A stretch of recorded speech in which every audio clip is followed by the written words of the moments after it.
Hi welcome to Jyoti's kitchen. ಎಲ್ಲರಿಗೂ ಸ್ವಾಗತ. ನಾನಿವತ್ತು ಮನೆಯಲ್ಲೇ ಪನ್ನೀರ್ ಟಿಕ್ಕಾ ಯಾವ ರೀತಿ ರೆಡಿ ಮಾಡ್ಕೊಳ್ಳೋದು ಅಂತ ತಿಳಿಸ್ಕೊಡ್ತಾ ಇದ್ದೀನಿ.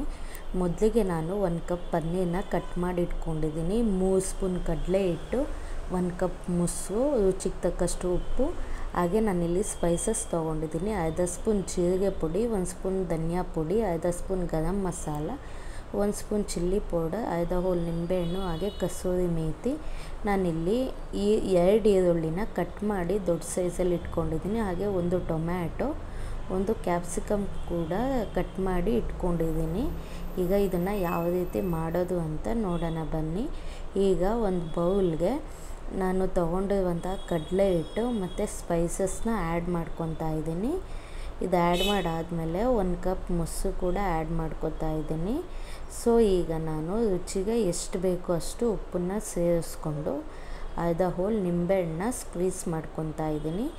ಇದಾದಮೇಲೆ ಶುಂಠಿ ಬೆಳ್ಳುಳ್ಳಿ ಪೇಸ್ಟು 1 ಸ್ಪೂನಷ್ಟು ತೊಗೊತಾ ಇದ್ದೀನಿ. ಇದಾದಮೇಲೆ ನಾನು ಇದನ್ನು ಕ್ಲೀನಾಗಿ ಮಿಕ್ಸ್ ಮಾಡಿಕೊಂಡು ಫುಲ್ಲು ಯಾವುದೇ ಲಮ್ಸ್ ಇರಬಾರ್ದು, ಆ ರೀತಿ ಮಿಕ್ಸ್ ಮಾಡ್ಕೊಳ್ಳಿ. ನಾನಿಲ್ಲಿ ಯಾವುದೇ ಫುಡ್ ಕಲರ್ ಯೂಸ್ ಮಾಡಿಲ್ಲ. ನಿಮಗೆ ಬೇಕಾದರೆ ಕಾಶ್ಮೀರಿ ರೆಡ್ ಚಿಲ್ಲಿ ಪೌಡರ್ ಅಥವಾ ಬ್ಯಾಡಗೆ ಮೆಣಸಿನ ಪುಡಿದು ಪೌಡರ್ ಸಿಗುತ್ತೆ, ಅದನ್ನು ಹಾಕ್ಕೊಂಡ್ರೆ ನಿಮಗೆ ಕಲರ್ ಬರುತ್ತೆ. ನಾನಿಲ್ಲಿ ಕಟ್ ಮಾಡಿ ಇಟ್ಕೊಂಡಿರೋಂತಹ ಕ್ಯಾಪ್ಸಿಕಮ್ಮು, ಆನಿಯನ್ನು ಮತ್ತು ಟೊಮ್ಯಾಟೊ ಹಾಕ್ಕೊತಿದ್ದೀನಿ. ನೀವು ಟೊಮ್ಯಾಟೊ ಕಟ್ ಮಾಡಬೇಕಾದ್ರೆ ಬೀಜ ಎಲ್ಲ ತೆಗೆದು ಕಟ್ ಮಾಡ್ಕೊಳ್ಳಿ. ಸೊ ಈಗ ಕಟ್ ಮಾಡಿರುವಂಥ ಪನ್ನೀರ್ ಕೂಡ ಆ್ಯಡ್ ಮಾಡ್ಕೊತಾ ಇದ್ದೀನಿ. ಪನ್ನೀರು ಅಷ್ಟೇ ನಿಮಗೆ ದೊಡ್ಡ ಸೈಜಲ್ಲಿರಬೇಕು. ಶೇಪ್ ಯಾವ್ದು ಬೇಕಾದರೂ ನೀವು ಆ ರೀತಿ ಕಟ್ ಮಾಡಿ ಇಟ್ಕೊಬೋದು. ಸೊ ನಾನು ಇದಿಷ್ಟನ್ನು ಹಾಕಿ ಇದಕ್ಕೆ ನೀರೇನು ಆ್ಯಡ್ ಮಾಡಬೇಡಿ, ಮೊಸರೆ ಹಾಕಿರೋದು ಸಾಕಾಗುತ್ತೆ. ಸೊ ಇದನ್ನು ನಾನು ಕ್ಲೀನಾಗಿ ಮಿಕ್ಸ್ ಮಾಡಿ ಇಟ್ಕೊಂಡಿದ್ದೀನಿ. ನೀವು ನೀರು ಬೇಕು ಅಂದರೆ ಹಾಕ್ಕೊಳ್ಳಿ, ಇಲ್ಲಾಂದರೆ ಏನು ಬೇಡ. ಇದು ಕನ್ಸಿಸ್ಟೆನ್ಸಿ ಹೀಗೆ ಇರಬೇಕು. ಜಾಸ್ತಿ ತೆಳುವಾದರೆ ಮಸಾಲೆ ಹಿಡಿಯಲ್ಲ. ನಾನು ಇದನ್ನು ಮಿಕ್ಸ್ ಮಾಡಿ 1 to 3 ಅವರ್ಸು ಫ್ರಿಜ್ಜಲ್ಲಿ ಇಡ್ತೀನಿ. ಇಲ್ಲಾಂದರೆ ನೀವು ಆಚೆ ಕೂಡ ಇಡ್ಬೋದು, ಯಾಕಂದರೆ ಫುಲ್ಲು ಮಸಾಲೆ ಇಟ್ಕೊಳ್ಳುತ್ತೆ. ಸೊ ನಾನೀಗ ಓವೆನಲ್ಲಿ ಮಾಡ್ತೀನಿ.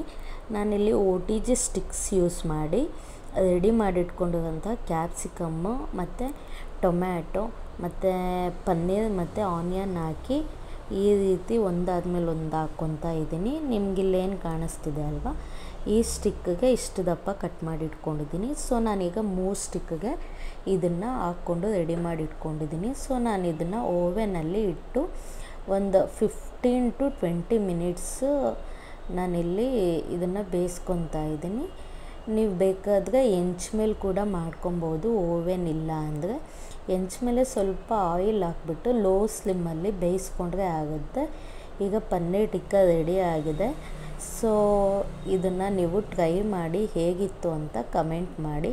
ಆ್ಯಕ್ಚುಲಿ ನಾನು ಓವೆನಿಂದ ತೆಗೆದಾದ್ಮೇಲೆ ಒಂದು ಪ್ಯಾನ್ಗೆ ಒಂದು ಸ್ವಲ್ಪ ಆಯಿಲ್ ಹಾಕ್ಕೊಂಡು ಅದನ್ನು ರೋಸ್ಟ್ ಮಾಡ್ಕೊಂಡಿದ್ದೆ. ಸೊ ಈಗ ನಾನು ಅದನ್ನು ಒಂದು ಪ್ಲೇಟ್ಗೆ ತೊಗೊಂಡು ಚಾಟ್ ಮಸಾಲ ಸ್ಪ್ರಿಂಕಲ್ ಮಾಡಿ ಆನಿಯನ್ ಇಟ್ಟು ಗಾರ್ನಿಷ್ ಮಾಡ್ತಿದ್ದೀನಿ.